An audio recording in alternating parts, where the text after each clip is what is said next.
Hey guys, welcome back to social post. ఈరోజు మన పాడ్కాస్ట్లో ఒక స్పెషల్ గెస్ట్ అయితే వచ్చారు. ఈ గెస్ట్ సనాతన ధర్మం గురించి పోరాటంలో ఎప్పుడు ముందుంటారు.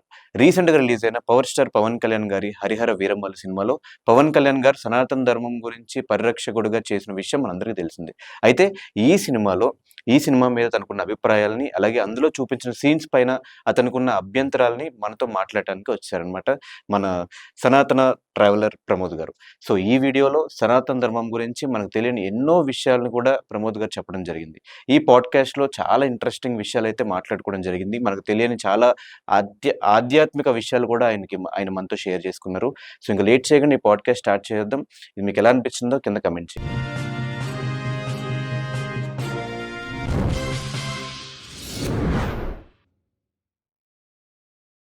నమస్తే ప్రమోద్ గారు. నమస్తే. యాక్చువల్లీ మీ పేరు చాలామంది తెలియదు కదా, సనాతన్ ట్రావెలర్ అని అందరికీ ఐడియా ఉంది. ఎందుకు ఆ సనాతన్ ట్రావెలర్ అని ఎందుకు పెట్టుకున్నారు పేరు? నార్మల్గా అందరూ ట్రావెలింగ్ అంటే ఎక్కడెక్కడికో వెళ్తారు కదా, నేను ఓన్లీ టెంపుల్స్కి మాత్రమే వెళ్తా అన్నట్టు. సో ఉజ్జయిన్ వెళ్ళినా, కాశీ వెళ్ళినా, కింద రామేశ్వరం వెళ్ళినా, ఎక్కడ వెళ్ళినా బైక్ మీద వెళ్తా. సో ట్రావెలింగ్ ఉంటుంది, ప్లస్ వెళ్ళేది టెంపుల్స్కి కాబట్టి అవి సనాతనం నుంచి వస్తున్నాయి కాబట్టి సనాతన ట్రావెలర్ అని పెట్టుకున్నా. అందుకే నా పేరు ఎప్పుడు చెప్పే స్కోప్ ఎక్కడ లేకుండే. ఇప్పటికీ మీ పేరు చాలా మంది తెలియదు, చాలా మందికి గుర్తుపెట్టారంటే సనాతన్ ట్రావెలర్ అని గుర్తుపడతారు. సో రీసెంట్గా నేను హరిహర వీరమల్లు సినిమా చూసారు మీరు కూడా? చూసాం. మనం మొత్తం సెకండ్ హాఫ్ అంతా కూడా ఈ సనాతన ధర్మం ఈ టాపిక్స్ మీద ఎక్కువ సర్క్యులేట్ చేసుకుంటూ వెళ్ళారు సినిమా మొత్తం. సో అసలు సనాతన ధర్మం అంటే ఏంటి, మతం అంటే ఏంటి, అసలు ఈ రెండింటికి డిఫరెన్స్ ఏంటి? ఓకే, ధర్మము అంటే దారి చూపేది అని, మతము అంటే మతి నుంచి పుట్టింది అని. సో దీనికి సనాతనం అని ఎందుకు యాడ్ చేశారంటే దీనికి ఒక పేరు లేదు, అనాది నుంచి వస్తుందంటే ఎప్పటి నుంచి వస్తుందో ఒక లెక్క కూడా లేదు కాబట్టి సనాతన ధర్మం అని పెట్టారన్నట్టు. అదే మతం అనుకోండి, ఏం చెప్పాను ఇందాక, మతి నుంచి పుట్టింది అని చెప్పాను, అంటే ఒకటి థాట్ ప్రాసెస్ నుంచి పుట్టింది అని. ఇప్పుడు మనం మతం అంటే బయట మతాల గురించే మాట్లాడుతున్నాం, క్రిస్టియానిటీ, ఇస్లాం వీటి గురించి అంటున్నాం. కానీ సనాతన ధర్మంలో కూడా ఆదిశంకరాచార్య వచ్చే ముందు 72 మతాలు ఉండే. అంటే ఇక్కడ మనకి ఏంటి, ధర్మం అంటే ప్రామాణికం వేదంలో ఏం చెప్తుంది, ధర్మం. ఈ వేదంలో చెప్పిన ధర్మాన్ని అతిక్రమించకుండా ఎవరైతే బిహేవ్ చేస్తారో, ఎవరైతే వాళ్ళ లైఫ్ లీడ్ చేస్తారో వాళ్ళని ధర్మం పాటిస్తున్న వాళ్ళు అని చెప్తాం. ఇందులో చెప్పింది వాళ్ళకి నచ్చినట్టు అర్థం చేసుకొని వాళ్ళు లైఫ్ లీడ్ చేస్తారు కదా కొందరు, దాన్ని మతం అంటాం. అలా వచ్చినాయే బుద్ధిజం, జైనిజం, చారువాకులు ఇట్లాంటివన్నీ అన్నట్టు. అలా 72 వచ్చాయి ఆదిశంకరాచార్య ఉన్న టైంలో, లైక్ 1200 years బ్యాక్. సో ఇప్పుడు మీకు అర్థమైంది కదా. ఇప్పుడు వేరే మతాలవి తీసుకుందాం, బుద్ధిజం తీసుకుందాం, వాళ్ళు ఆల్మోస్ట్ మనకి రిలేటెడ్గానే కనిపిస్తారు, కానీ వాళ్ళు కర్మకాండని నమ్మరు, ఓన్లీ జ్ఞానం అన్నట్టే మాట్లాడతారు. సో ఇది ఇందులో నుంచి సపరేట్ అయ్యింది, వాళ్ళకు ఒకటి నచ్చి సపరేట్ చేసుకున్నారు కాబట్టి అది మతం. అట్లనే క్రిస్టియానిటీ, ఇస్లాం కూడా మన దాంట్లో ఉన్నవి కాదు, కానీ అందులో ఏంది అని అంటే వాళ్ళు దాన్ని క్వశ్చన్ చేయలేరు. వాళ్ళు దేవుడు ఒకటి చెప్పారు, వీళ్ళవి రాసుకున్నారు, వీళ్ళ ఫాలోవర్స్ దాన్ని ఫాలో అవుతున్నారు. కానీ సనాతన ధర్మం అట్లా కాదు, క్వశ్చన్ చేసే రైట్ ఇచ్చింది. ఎట్లా అంటే భగవద్గీత తీసుకోండి, శ్రీకృష్ణుడు అర్జునుడికి మధ్యలో జరిగిన సంభాషణ. అంటే ఇక్కడ శ్రీకృష్ణుడు గురుస్వరూపంగా ఉన్నారు, అర్జునుడు శిష్యుడిలాగా ఉన్నారు. రామాయణం, నారద మహర్షి, వాల్మీకి మహర్షి మధ్యలో జరిగిన సంభాషణ. శ్రీమద్ భాగవతం, వ్యాసుడు నారదుడికి జరిగిన సంభాషణ. మత్స్య పురాణం ఉంటుంది, మత్స్యావతారంలో ఉన్న విష్ణుమూర్తి స్వయంభవ మనువుకి మధ్యలో జరిగిన సంభాషణ. ఇలా మనది ప్రశ్న జవాబు రూపంలో ఉంటుంది. కాబట్టి మన దాంట్లో ఎప్పుడూ రైట్ ఉంది క్వశ్చన్ చేసేది. లేకపోతే మన దాంట్లో కూడా దేవుడు వచ్చి భగవద్గీత చెప్పారు కృష్ణుడు, అప్పుడు అర్జునుడు ఏ క్వశ్చన్ చేయకుండా కామ్గా వినలేదు కదా. మనకి మీరు భగవద్గీత శ్లోకాస్లో చూస్తే అర్జున ఉవాచ అని ఉంటుంది, అర్జునుడు ప్రశ్నిస్తున్నాడు. ఇక్కడ ప్రశ్న అంటే మళ్ళీ శ్రీకృష్ణుడికి ఎంత తెలుసు అనేది కాదు, భక్తితో ప్రశ్నిస్తున్నాడు, అంటే దాన్ని పరిప్రశ్న అని చెప్తాం. సో భక్తితో ప్రశ్నించేది మన సనాతన ధర్మంలో ఉంది. వేరే మతాలలో ఏంటంటే వాళ్ళకి ప్రశ్నించే రైట్ లేదు, వాళ్ళు చెప్పింది గుడ్డిగా ఫాలో అయిపోవాలి. అది మతానికి ధర్మానికి ఉండే తేడా. ఇక్కడ ఫ్రీడమ్ ఉంది, అక్కడ ఫ్రీడమ్ ఉండదు, అది తేడా. కానీ ఒకప్పుడు అసలు సనాతన ధర్మం ఈ టాపిక్స్ లాస్ట్ ఈ 2024 పాలిటిక్స్ బిఫోర్ వరకు కూడా ఎవరు మాట్లాడలేదు, ఈవెన్ మన తెలుగు స్టేట్స్లో. అటు సైడ్ తమిళ సైడ్ మాట్లాడేవాళ్ళు, కానీ అక్కడ కూడా తమిళ సైడ్ కూడా చాలా రేర్గానే జరిగిన సందర్భాలు అవంతా. వన్స్ పవన్ కళ్యాణ్ గారు ఎంటర్ అయిన తర్వాత, మోడీ గారు పవన్ కళ్యాణ్ గారు కలిసిన తర్వాత ఈ సనాతన ధర్మం టాపిక్ అనేది హ్యూజ్ రేంజ్లో ఆడియన్స్కి రీచ్ అయింది. సో ఒకప్పుడు లేకపోవడానికి ఇప్పుడు రావడానికి రీజన్ ఏమై ఉండొచ్చు? అయితే ఇక్కడ ఇంకొక లెవెల్కి వెళ్ళింది మీరు చెప్పినట్టు. కానీ చాలామంది ఇన్ఫ్లుయెన్సర్స్ అంటే లైక్ యంగ్ ఇన్ఫ్లుయెన్సర్స్ అనుకోండి, ఎవరైనా ఒకప్పుడు మనకి ప్రవచనకర్తలు మాత్రమే ఉంటుండే. వాళ్ళు 2014 ముందు నుంచి కూడా ఉన్నారు, ప్రవచనాలు చెప్పారు. ఈవెన్ ఇప్పటికీ చెప్తున్నారు. చాగంటి గారు, సాంవేదం గారు, వద్దిపర్తి గారు, గరికపాటి గారు, ఇలా. ఇప్పుడు నేను వచ్చా 2014లో, లైక్ నా ఏజ్ ఎంత ఉంటుంది ఇప్పటి నుంచి 11 years బ్యాక్ వేసుకుంటే 25-24 ఉంటాయి. ఆ టైంలో మాకంత నాలెడ్జ్ ఉండదు, చెప్పేవాళ్ళు లేరు. ప్లస్ అప్పట్లో సోషల్ మీడియా ఒకటి లేదు, మన వాయిస్ బయటికి చెప్పాలి అని అంటే ఉండే ఒకే ఒక్క ఆప్షన్ ఏంటి, ఏదైనా చూసి నేర్చుకోవాలి అంటే సినిమా కానీ మహాభారతం సీరియల్స్లో నుంచి కానీ నేర్చుకోవాలి. అప్పట్లో యూట్యూబ్ కూడా ఇంత లేదు. ప్లస్ ఇంకొక ప్రాబ్లం ఏంటంటే గవర్నమెంట్లో వచ్చిన డిఫరెన్సెస్ కూడా. ఇప్పుడు బీజేపీ వచ్చాక మనం చాలా స్ట్రాంగ్ అయ్యాం. ఇప్పుడు మేము మాట్లాడడానికి స్కోప్ మనకు దొరుకుతుంది. ఒకప్పుడు ఆ స్కోప్ లేదు. ఏదైనా ఓపెన్గా మాట్లాడాలని అంటే కొంచెం భయం కూడా ఉండే. కాబట్టి ఇక్కడ ఈ డిఫరెన్స్ అనేది వచ్చింది అన్నట్టు. ప్లస్ మన పేరెంట్స్ విషయమే తీసుకుందాం. మన పేరెంట్స్ ఎందుకు, మనం ఉన్నప్పుడైనా చిన్నప్పుడు ఫోన్స్ చూసామా? లేదు. హార్డ్లీ 10 years నుంచి కదా ఫోన్లు అనేవి అందరికీ దగ్గరికి అయిపోయాయి. అప్పటి నుంచే యూట్యూబ్లో మనం వీటి గురించి అన్ని తెలుసుకోవడం స్టార్ట్ చేసినాం. అప్పట్లో అంతకుముందు యూట్యూబ్ అంటే సినిమాలు చూడడం, పాటలు వినడం, లైక్ ఇట్లాంటివి చేయడం వరకే ఆగిపోయింది. సో ఇప్పుడు ఏం చేశారంటే ఈ ధర్మాన్ని స్ప్రెడ్ చేయడానికి ఇలా సోషల్ మీడియాలో ఉండే యాప్స్ని, ఇన్స్టాగ్రామ్, ట్విట్టర్, ఫేస్బుక్, యూట్యూబ్, వీటిని వాడుకుంటున్నారు. ఎందుకు అని అంటే ఇది కనుక ఇప్పుడు వాడుకోలేదనుకో అన్న, ఒక స్టేజ్కి వచ్చేటప్పటికి ఇంకా జ్ఞానం అనేది ఉండదు. సీరియల్లో చూపెట్టారు రామాయణం, సినిమాలో చూపెట్టిన రామాయణం ఉంది. అప్పట్లో దానవీర సూరకర్ణ ఇట్లాంటి సినిమాలు వచ్చాయి. అప్పట్లో దానికి గురించి ఎవరికి తెలియదు, కర్ణుడి గురించి. కాబట్టి కర్ణుడు హీరో అయిపోయాడు. యాక్చువల్లీ కర్ణుడు హీరో కాదు. సో ఈ విషయం మొన్న సినిమా వచ్చింది కదా ప్రభాస్ది, కల్కి. అది వచ్చాక హీరోలను చూపించారు కదా, అక్కడ నుంచి జనాలు స్టార్ట్ చేశారు అసలు కర్ణుడు హీరోనా, అర్జునుడు హీరోనా, అసలు ఏంటి మహాభారతం అనేది. అంటే అర్థం చేసుకోండి ఎంత ఇంపాక్ట్ అనేది ఒక సినిమాకు ఉంది. ఒకప్పుడు సినిమాలు ఉన్నాయి, ఇప్పుడు సినిమాలు ఉన్నాయి. ఒకప్పుడు సోషల్ మీడియా లేదు, ఇప్పుడు సోషల్ మీడియా మన దగ్గరికి వచ్చింది. కాబట్టి చాగంటి గారు, సాంవేదం గారు, వద్దిపర్తి గారు కర్ణుడి గురించి ప్రవచనాలు చెప్పిన ఇన్ని రోజుల నుంచి ఉన్నా ఎవరు వినలేదు. కానీ ఒక మార్పు అనేది ఒక దగ్గర స్టార్ట్ అవ్వాలి కదా, ఇప్పుడు స్టార్ట్ అయ్యింది. బట్ కరెక్ట్గా చూపిస్తున్నారు అనుకోవచ్చా ఈ క్యారెక్టర్స్ అన్నీ కూడా? ఇప్పుడు ఈవెన్ మన ప్రభాస్ గారు చేశారు కాబట్టి ఇప్పుడు కర్ణుడు అంటే హీరో అందరికీ, జనాలు చూసేవాళ్ళు. సో ఈ ఇంపాక్ట్ జనాల్లో, మీరు కర్ణుడు విలన్ అంటున్నారు, కర్ణుడు మా అందరికీ మేము చూసినప్పుడు ప్రభాస్ చేశాడు కాబట్టి హీరో. ఈ ఇంపాక్ట్ ఎలా చేంజ్ అవుతుంది ఆడియన్స్లో? రేపొద్దున మహాభారతం చూసినా ఏం చూసినా కర్ణుడు రాగానే విజిల్స్ చేస్తారు, అరుస్తారు, చప్పట్లు కొడతారు.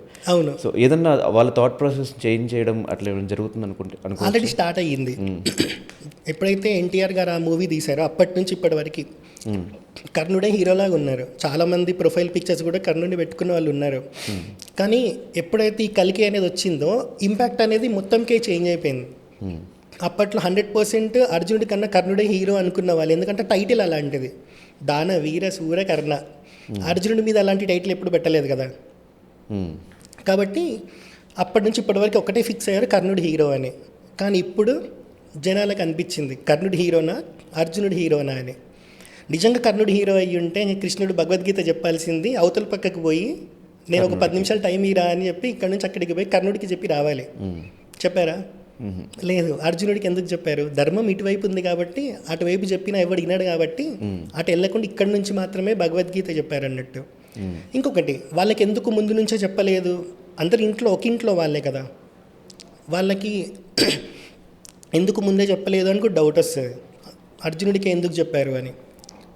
వాళ్ళు ఎన్ని తప్పులు చేసి ఉంటే, ఎన్ని ఘోరమైన పాపాలు చేసి ఉంటే అధర్మం వైపు నుంచి ఉంటారు అటు వెళ్ళి.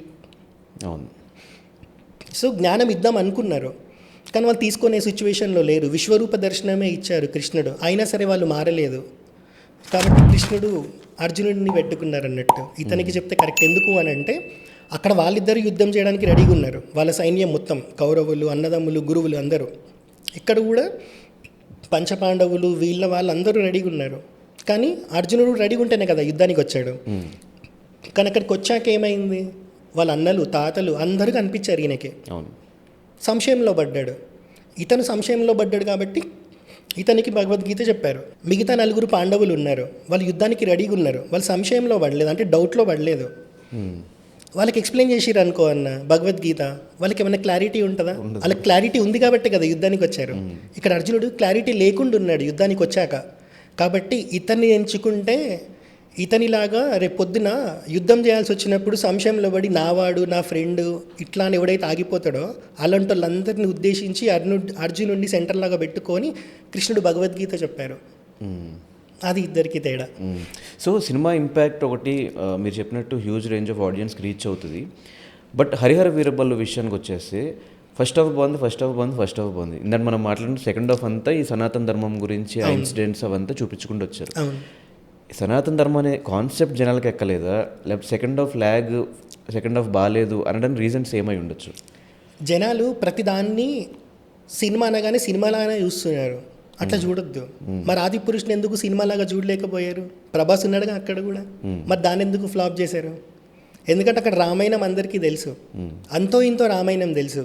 కానీ ఇప్పుడు మీరు చూడండి, వేరే దేశాలు ఉంటాయి ప్రపంచంలో, అన్ని దేశాల్లో మనకు ఎక్కువ కనిపించేవి ఇస్లామిక్ నేషన్, క్రిస్టియన్ నేషన్స్. ఎందుకు? వీళ్ళు ఏమన్నా పుట్టడం ప్రతి దేశంలో పుట్టారా? లేదు. ఒక దగ్గర పుట్టి ఎక్స్పాండ్ అయ్యారు అని అంటే వీళ్ళు పుట్టిన దేశం వదిలి పక్క దేశానికి పోయారని అంటే అంతకుముందు వాళ్ళొక ఏదో పద్ధతి ఫాలో అవుతున్నారు, వాళ్ళకు ఒక రూట్స్ ఉన్నాయి. అయితే ప్రాబ్లం ఏమైందంటే వాళ్ళు రూట్స్కి డిస్కనెక్ట్ అయ్యారు అన్నట్టు. వీళ్ళ ఇంపాక్ట్ వాళ్ళ మీద పడింది, కాపాడుకోలేకపోయారు వాళ్ళ దీన్ని. కాబట్టి ఒక లెస్ దెన్ ఒక 50 years వేరే రిలీజియన్స్ వచ్చి వాళ్ళని అటాక్ చేసో లేకపోతే ఇన్వేడ్ చేశాక అవి ఇస్లాం నేషన్స్, క్రిస్టియన్ నేషన్స్ అయిపోయాయి. మరి భారతదేశం తీసుకుంటే 1000 years బ్యాక్ వచ్చారు ముస్లిమ్స్, 900,000 ఆ టైంలో. స్టిల్ మనము ఇంకా ఇక్కడ వైదిక ధర్మం ఉంది, అనాదిగా ఏదైతే సనాతనంగా వస్తుందో ధర్మం, ఆ ధర్మం ఇంకా ఇక్కడ ఉంది, దాన్ని కాపాడుకుంటూ వస్తున్నారని అంటే ఒకసారి ఆలోచించండి దాన్ని ఎంత జాగ్రత్తగా కాపాడి ఉంటారు. ప్రాణాలు పోయినా సరే జ్ఞానాన్ని కాపాడుకున్నారు తప్ప మన వాళ్ళు ఎప్పుడు డబ్బుల గురించి వెళ్ళలేదు. సినిమాలో చూపెట్టేందుకు కూడా అదే. ఇప్పుడు పవన్ కళ్యాణ్ ఉన్నారు, తను సౌత్ నుంచి నార్త్కి వెళ్తారు. దేనికోసం వెళ్ళారు? డబ్బుల కోసం వెళ్ళారా? లేదు. అక్కడ మీరు చూస్తే రేవా బార్డర్లో ఇంటర్వెల్ సెకండ్ పార్ట్లో ఉంటుంది కదా ఫైట్, ప్రీ క్లైమాక్స్ ఫైట్ ఉంటుంది కదా, అక్కడ మీరు చూస్తే అందరి దగ్గర, హిందువుల దగ్గర ట్యాక్స్ వసూలు చేస్తారు. ఇంత పెద్ద డబ్బా ఉంటుంది, దాంట్లో అన్ని పైసలు ఉంటాయి. దానికోసం ఎవరి కన్నన్న పైసల మీద పడ్డదా? లేదు. వాళ్ళ జోబులో ఏం పెట్టుకున్నారు? వాళ్ళ సంచుల్లో దేవతా విగ్రహాలు పెట్టుకున్నారు, ఒకడు తాళపత్రాలు పెట్టుకున్నాడు. ఇవన్నీ ఏంటంటే ఇప్పుడు వాడు అక్కడికి పోయాక ఒకప్పుడు తీర్థయాత్రలు చేస్తే పోయినోడు రిటర్న్ వస్తాడో రాడో తెలియదు. కాబట్టి వాడు అక్కడ బతకాల్సి వచ్చింది అనుకో, అక్కడ నచ్చింది అక్కడే బతకాల్సి వచ్చింది అనుకో, ఈ వేద జ్ఞానం వాడు అక్కడ ఇంప్లిమెంట్ చేసేవాడు. అలా ధర్మాన్ని కాపాడుకుంటూ వచ్చారు మన వాళ్ళు. డబ్బులకు ఎప్పుడు ఇక్కడ వాల్యూ ఇవ్వలేదు. ఇది మన వాళ్ళు ఎంత జాగ్రత్తగా ధర్మాన్ని కాపాడుకున్నారు, జ్ఞానాన్ని కాపాడుకున్నారు అనేది మన వాళ్ళకి తెలియదు. రామాయణం అయితే కొంచెం తెలుసో అంత కూడా ధర్మాన్ని 1000 సంవత్సరాల పాటు ఫారెన్ రూల్ ఇంత జరిగినా కూడా వాళ్ళు ఎంత కష్టపడ్డారనేది జనాలకు తెలియదు. కాబట్టి ఇక్కడ వీళ్ళది డిస్కనెక్ట్ అయ్యారు అన్నట్టు. దీన్ని సినిమాలాగా చూస్తున్నారు, దీన్ని సినిమాలాగా చూడొద్దు. అసలు మన రూట్స్ ఎలా కాపాడుకున్నారు ఆ విధంగా చూసిరు అనుకున్న సెకండ్ హాఫ్ బోర్ కొట్టదు. ఇప్పుడు నాకు సెకండ్ హాఫ్ బోర్ కొట్టలే, నాకు సెకండ్ హాఫ్ లిటరల్లీ కళ్ళకి నీళ్ళు వచ్చాయి. 1000 సంవత్సరాల నుంచి ఎంతమంది చచ్చిపోయి ఉంటారన్న మనకి జ్ఞానం ఇద్దాము, ఈ జ్ఞానం కంటిన్యూ అవ్వాలి ఈ భూమి మీద అని చెప్పడానికి. వాళ్ళందరూ నాకు గుర్తొచ్చారు. మరి ఈ చరిత్ర వీళ్ళకి తెలియదు కాబట్టి సినిమాలో సెకండ్ హాఫ్ ఏం లేదు, ఫస్ట్ హాఫే. అందులో హీరోని ఎలివేట్ చేస్తే అయిపోతుందా? పవన్ కళ్యాణ్ గారు ఉన్నారు, బాగా చేశారు. ఫస్ట్ హాఫ్లో ఎలా చేశారు, సెకండ్ హాఫ్లో దానికి మించి చేశారు. మరి అది ఎందుకు జనాలు యాక్సెప్ట్ చేయట్లేదంటే వీళ్ళకి దీని మీద జ్ఞానం లేదు కాబట్టి. దీన్ని సినిమాలాగా చూడొద్దు. దీన్నైనా సరే ఇప్పుడు కన్నప్ప ఎగ్జాంపుల్ తీసుకోండి. ఫస్ట్ హాఫ్లో స్టోరీ ఉండదు, సెకండ్ హాఫ్కి వచ్చినాక కూడా ప్రభాస్ వచ్చే కొంచెం ముందు వాళ్ళ ఫాదర్ చనిపోతారు చూడండి, అక్కడ నుంచి స్టోరీ స్టార్ట్ అవుతుంది. ఇప్పుడు ఫస్ట్ హాఫ్లో ఏం లేదని సినిమా ఫ్లాప్ చేద్దామా? కన్నప్ప భక్తి ఏంటో జనాలకు తెలియాలి కాబట్టి సినిమా మనం చూడాలా? భక్తి కోసమే చూడాలి కదా. ఇప్పుడు ఇది మోడర్న్ డే విజువల్స్తో తీశారు. మన పిల్లలకి ఒకప్పుడు బ్లాక్ అండ్ వైట్ సినిమాలు ఎలా ఉండేది తెలియదు. అన్నమయ్య సినిమా మీరు తీసుకున్నా అది కొంచెం డిఫరెంట్ కెమెరా, ఇప్పుడున్నంత డెప్త్ అవన్నీ అప్పట్లో లేవు కదా, టెక్నాలజీ అవన్నీ. కాబట్టి ఇప్పుడు పిల్లలకి మీరు కృష్ణంరాజు సినిమా చూపెట్టారనుకోండి, కన్నప్ప చూస్తారా? చూడలేరు. ఆ లాంగ్వేజ్ వాళ్ళకి అర్థం కాదు, ఆ భాష వాళ్ళకి అర్థం కాదు. సో సినిమా 3 గంటల్లో ఎలా ఉన్నా సరే లాస్ట్ 1 hour కోసం కన్నప్ప సినిమాకి మనం పోవాలి. ఇలాంటి సినిమాలు రావడం ఆగిపోయింది అనుకో అన్న, మనం ఏదైతే చరిత్ర బుక్లో చదువుకున్నామో అదే నిజమైపోతుంది. మనం చరిత్ర బుక్లో చదువుకుంది మొఘల్స్ని హీరోలు చేసేసారు, ప్రతి ముస్లిం రాజుని హీరోని చేసేసారు, ఈవెన్ టిప్పు సుల్తాన్ని కూడా. సో ఇప్పుడిప్పుడే జనాలకి తెలుస్తుంది. మొన్న ఒక చావా సినిమా వచ్చింది, దానివల్ల శివాజీ కొడుకెవరు చాలామందికి తెలిసింది. సో ఇలాంటి తెలియని చరిత్ర మనకి ఎంత ఉంది, ఇలా ఫ్లాప్ చేసుకుంటూ పోతున్నారు అనుకో. రేపు పొద్దున ఒక ప్రొడ్యూసర్ నిజంగా వాడు డబ్బులు ఇన్వెస్ట్ చేయడానికి వచ్చినా సరే ఇన్వెస్ట్ చేయబుద్ధి కాదు, డబ్బులు పోతాయి అని చెప్పి. అప్పుడు తప్పేవాడిది? మన చరిత్ర మనకు తెలియకుండా మనమే చేస్తున్నాం పిచ్చి పిచ్చి రివ్యూలు ఇచ్చి. సో ఫస్ట్ అది ఆపాలి. ఏ సినిమాకి ఎలాంటి రివ్యూ ఇవ్వాలి, ఏ సినిమాని ఎంతవరకు ఎలా చూడాలి, అది కూడా రివ్యూస్ ఎవరైతే చెప్తున్నారో వాళ్ళు చెప్పాలి. ప్రతిదీ సినిమాలాగా చూస్తే జ్ఞానమేం రాదు. అలాగే ఇందరు చెప్పినట్లు శివాజీ గారి చరిత్ర అందరికీ తెలుసు, ఆయన వరకే తెలుసు. అవును, ఆయన తర్వాత ఇంకొక వాళ్ళ కొడుకు వచ్చాడు, ఆయన ఫైట్ చేసిన విషయం ఎవరికి తెలియదు. సో మన బుక్స్లో చిన్నప్పుడు మనం చదువుకున్నప్పుడు ఈ ముస్లిం రాజుల్ని కానీ మొఘల్స్ని వీళ్ళందరినీ కూడా హీరోస్లో చూపించారు. సినిమాల్లో చూస్తుంటే వీళ్ళు ఇలాంటి వాళ్ళ ఇంత హింసించారా హిందూస్ని అనే పాయింట్ మనం హరిహర వీరమల్లో చూసాం, చావా సినిమాలో చూసాం. నిజంగానే అట్లాంటి రిఫరెన్సెస్ ఏమైనా ఉన్నాయా, వాళ్ళు అట్లా చేశారు అనేది ఏమైనా రిఫరెన్సెస్ ఉన్నాయా మన చరిత్రలో? చావా సినిమా మీరు ఏదైతే చూసారో అది 100% ఫ్యాక్ట్. ఇంకా కానీ నేను చిన్నప్పుడు బుక్స్లో లైక్ కొంతమంది మొఘల్స్ రాజులు, ఈవెన్ ఔరంగజేబ్ కూడా కొన్ని టెంపుల్స్కి డొనేట్ చేశాడు, డబ్బులు ఇచ్చేవాడు, కొంత కాపాడాడు హిందూయిజంని అని చెప్పేసి చదువుకున్నా. అది అబద్ధమా? ఇప్పుడు మనం ఇక్కడ చూపిస్తున్నది నిజమా? సో ఇక్కడ ఒక పాయింట్ చూద్దాం. కట్టించే వాడికి కూల్చే అంత మనసు రాదు. ఎందుకంటే ఎందుకు కడతాడు ఒక గుడి, దాని వాల్యూ వాడికి తెలుసు కాబట్టి. అలాంటి వాడు గుడి కూలుస్తున్నాడు అనుకో అన్న, వాడికి కట్టే హృదయం ఉందనుకోవాలా? లేదు కదా. సో ఇవన్నీ బుక్లో రాశారు అన్నట్టు. అయితే మనకి ఏవైతే బుక్స్ చదువుతామో ఎన్సీఈఆర్టీ సంథింగ్ అని చెప్పి వీళ్ళు అప్రూవ్ చేస్తారు. వాళ్ళకి అడిగారు అన్నట్టు, ఇది బుక్లో రాశారు కదా ఔరంగజేబ్ గుడిలు కట్టించినట్టు, మీ దగ్గర ప్రూఫ్ ఉంటే ఇవ్వండి అని ఆర్టీఐ ఫైల్ చేశారు, రైట్ టు ఇన్ఫర్మేషన్. వాళ్ళు ఇచ్చిన రిప్లై ఏంటో తెలుసా? మా దగ్గర ఎలాంటి ప్రూఫ్లు లేవు అని. ఓకే. సో మన ఎడ్యుకేషన్ మొత్తం ప్రొపగాండా, మనం బిలీవ్ చేయాలి అలా. కాబట్టి మనం అది ఇప్పటివరకు నమ్మినం వాడు తోపులు తురుములు అని చెప్పి. ఇప్పుడు టెంపుల్స్కి డొనేట్ చేశాడని అనుకుందాం. మన హైదరాబాద్లో చాలా ఫేమస్ టెంపుల్ ఒకటి ఉంటుంది, కర్మన్ ఘాట్ ఆంజనేయ స్వామి టెంపుల్, ఎల్బీ నగర్ దగ్గర ఉంటుంది. అదొక 400-500 years బ్యాక్ చరిత్ర ఉంది దానికి. ఎలా బయటికి వచ్చింది అనుకున్నారు? ఆ పేరు ఎలా వచ్చింది కర్మన్ ఘాట్ అని చెప్పి అని అంటే, ఔరంగజేబు టెంపుల్స్ అన్నింటినీ ధ్వంసం చేసుకుంటూ ఇక్కడికి కూడా వచ్చాడు. ఈ గుడి దగ్గరికి వచ్చినప్పుడు ఏమైందనంటే, వాడి గుడి కాంపౌండ్లోకి లైక్ బార్డర్ ఒకటి ఉంటుందిగా, దానిలోకి ఎంటర్ అవుతుంటేనే కరో మాన్ ఘాట్ అని చెప్పి 3 words వాడికి వినపడ్డాయంట ఒక విగ్రహంలో నుంచి. అంటే గుండెని రాయం చేసుకొని రా, నీకు అంత దమ్ముంటే రా అన్నట్టు. సో ఏదైతే కరో మాన్ ఘాట్ అని వాడికి ఆ 3 words వినపడ్డాయో ఆ ఏరియా పేరు కర్మాన్ ఘాట్ అయ్యింది అప్పటి నుంచి. ఓకే. సో వాడికి ఎంత భయమో ఆలోచించండి. ఇంకొకటి, ఇప్పుడు గుడి కట్టాడని అనుకుందాం.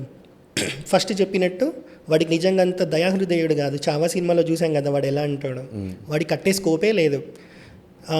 ఇంకొకటి ఏంటి అని అంటే, వాడు ఎవరైతే హిందూస్ తీర్థయాత్రలకు వెళ్తుంటారో వాళ్ళ దగ్గర ట్యాక్స్ వసూలు చేసేవాడు, కన్వర్ట్ అవ్వకపోతే ట్యాక్స్ వసూలు చేసేవాడు, ఇవన్నీ చేశాడు. సో వాడు మంచోడు ఏంటి, వాడు గుడిలకి డొనేషన్ ఇవ్వడం ఏంటి? ఒక ఆర్టీఐతో అయితే ప్రూవ్ అయిపోయింది కదా, రైట్ టు ఇన్ఫర్మేషన్ ఒక్కటి చెప్పేసింది, వాడు ఏం గుడిలు కట్టలేదని చెప్పి.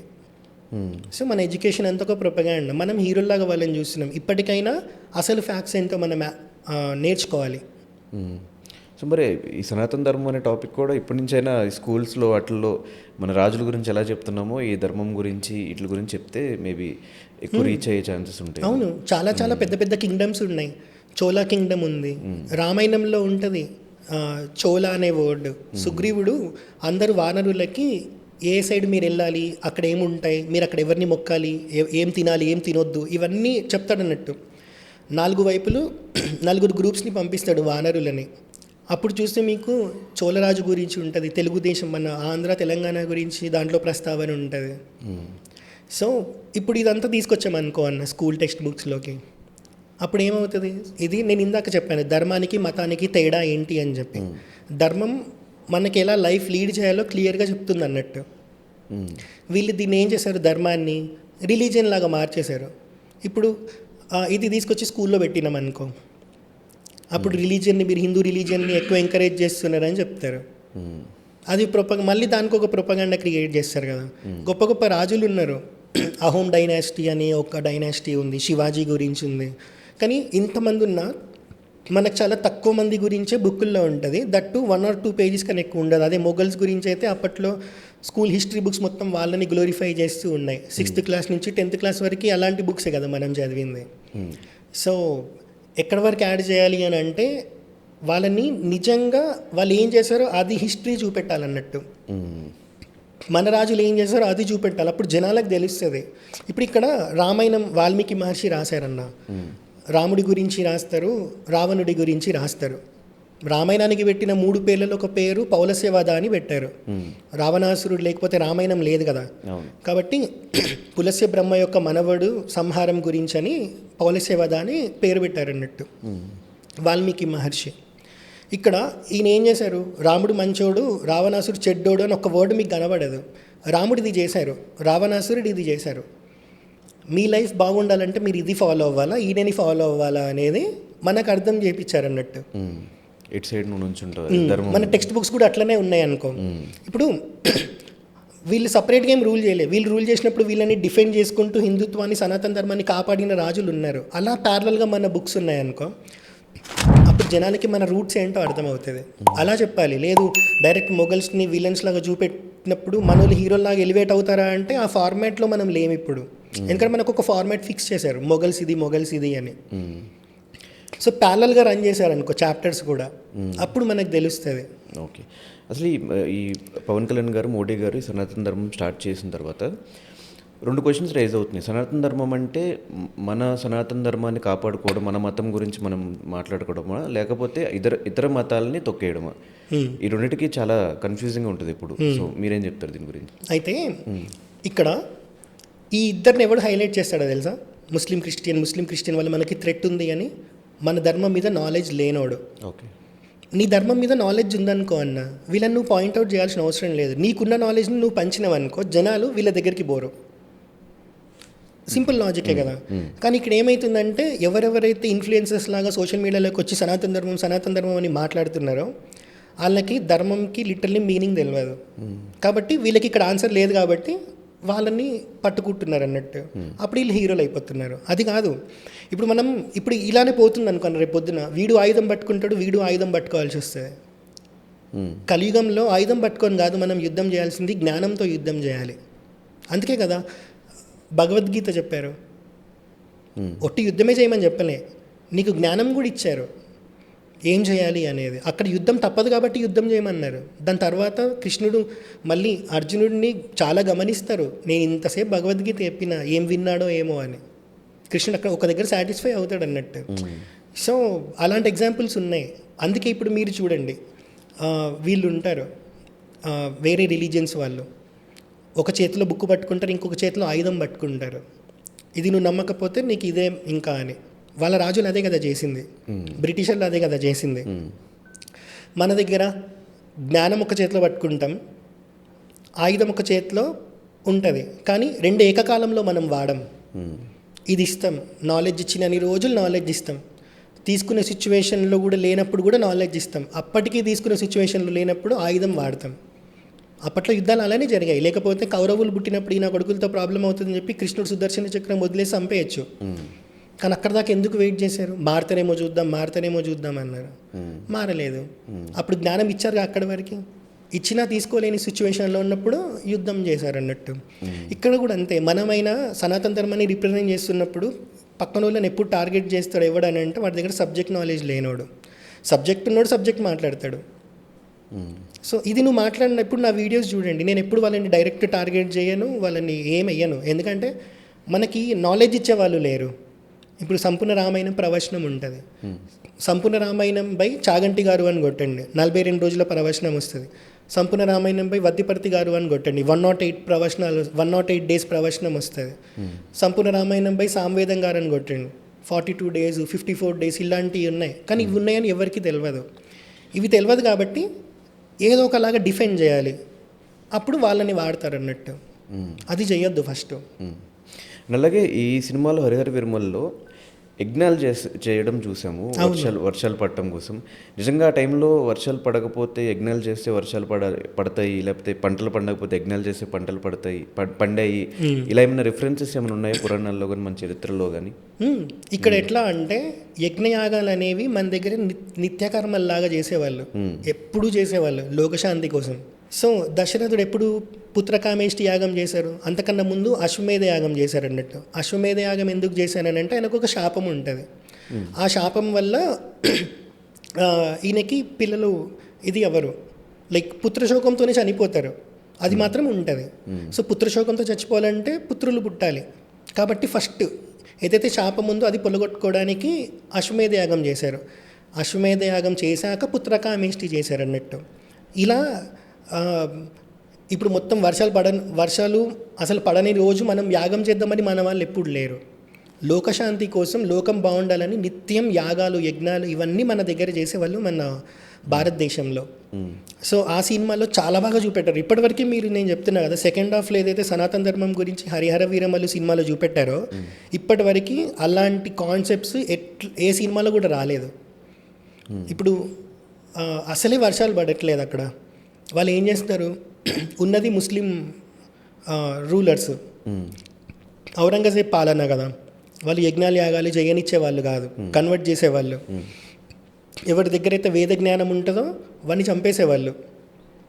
అలాంటప్పుడు అడవిలోకి వెళ్ళి వీళ్ళు యజ్ఞయాగాలు చేస్తున్నారు. పవన్ కళ్యాణ్ వస్తారు, ఇలా వెళ్తుంది పవన్ కళ్యాణ్ బాణం వేస్తే. ఎందుకు బాణం వేస్తారు? వీళ్ళని తగలబెట్టడానికి కాదు, అవతలలో ఆపడానికి. వాళ్ళు ఏమనుకుంటారు, నిజంగా తెలివి ఉన్నోడైతే వాళ్ళు చచ్చిపోయేదాకా వెయిట్ చేద్దామని అనుకోవాలి. వాళ్ళు ఏమనుకుంటారు, యజ్ఞలో పడి వాళ్ళే చచ్చిపోతారో అని వాళ్ళు వెళ్ళిపోతారు. కానీ మీరు ఇక్కడ చూస్తే ఈ ఋత్విక్కులు ఎవరైతే బ్రాహ్మణులు ఉంటారో ఇలా బాణం వెళ్తుంది. వాళ్ళు ఎవరు బాణం వేశారని ఇలా కూడా చూడరు, దాంట్లోనే హవిస్ చేస్తూ ఉంటారు, యజ్ఞయాగం చేస్తూనే ఉంటారు. సపోజ్ ఆ బాణం ఎవరికైనా అక్కడ తాకిందనుకోండి, అప్పుడు కూడా ఎవడూ లేవడు. వాళ్ళకి కావాల్సింది ఇక్కడ ఒక ప్రాణం పోయినా సరే వర్షం పడాలి, లోకం కళ్యాణం జరగాలి. ఇప్పుడు ఒక ఆయన పోతాడు, రేపు ఇంకొక జనం ఎత్తుతాడు. ఇప్పుడు ఇక్కడ కాన్సన్ట్రేషన్ దెబ్బతినింది అనుకో, యజ్ఞభంగం జరిగినట్టే కదా. అంత నిష్టతో అప్పటి నుంచి చేస్తున్నప్పుడు ఇంకా వర్షం పడుతుంది అన్న టైంలో కాన్సన్ట్రేషన్ డైవర్ట్ అయింది అనుకో అన్న, అది వాళ్ళు దేవుడు వరం ఇస్తాడు కానీ వాళ్ళు దాన్ని తీసుకోలేరు బ్రాహ్మణులు. నేను తప్పు చేశాను ఆ రిగ్రెట్ ఎప్పుడూ ఉంటుంది. అందుకే ప్రాణాలు పోతున్నా సరే, చుట్టూ అగ్ని మండుతున్నా సరే వాళ్ళు యజ్ఞమే చేశారు ఆపకుండా. అది ఆ సినిమాలో చూపెట్టినట్టు ఇప్పటికి ఎవరు చూపెట్టలేదు. ఇది కదా మనం యాక్సెప్ట్ చేయాలి. ఫస్ట్ హాఫ్లో ఏముందన్న సినిమా, సెకండ్ హాఫ్లో ఉంది మొత్తం. ఆ నిష్ట కోసం, ఆ నిష్టకే ఇంకా ధర్మం బతికుంది మన దేశంలో. అది చాలా పర్టికులర్గా చూపెట్టారు. అలా రాయాలి, అలా సీక్వెన్స్ తీయాలి అన్నా కూడా ఆ డైరెక్టర్కి దీని వాల్యూ తెలిసి ఉండాలి. హీరో ఎవరైతే చేస్తున్నారో వాళ్ళకు కూడా దాని వాల్యూ తెలిసి ఉండాలి. అప్పుడు మాత్రమే ఆ సీన్ అలా పండుతుంది, లేకపోతే రాదు. ఆ కమిట్మెంట్ లేకపోతే ఎక్కడికి వెళ్ళి వస్తాయి. అందుకే నేను కూడా అనుకున్నా, బాణం ఇలా పోతున్నా ఎవడు ఎందుకు చూడట్లేదు అని. అంత అయిపోయి వర్షాలు పడ్డాక పవన్ కళ్యాణ్ దగ్గరికి వస్తారు కదా, ఆశీర్వదించి వెళ్తారు. అలా ఉంటుంది మన దగ్గర. ప్రాణం పోయినా సరే చేసే పని మీదనే ధ్యానం ప్రాణం పోయినా సరే చేసే పని మీదనే ధ్యాస పెడతారు. దాన్నే తపస్సు అంటారు. చాలామంది తపస్సు అంటే చెట్టు కింద కూర్చొని చేసేది అనుకుంటారు. అది కాదు. మనం ఏ పని చేస్తున్నామో ఆ పని మీదనే తదేకంగా ధ్యాస పెట్టి చేయడమే తపస్సు.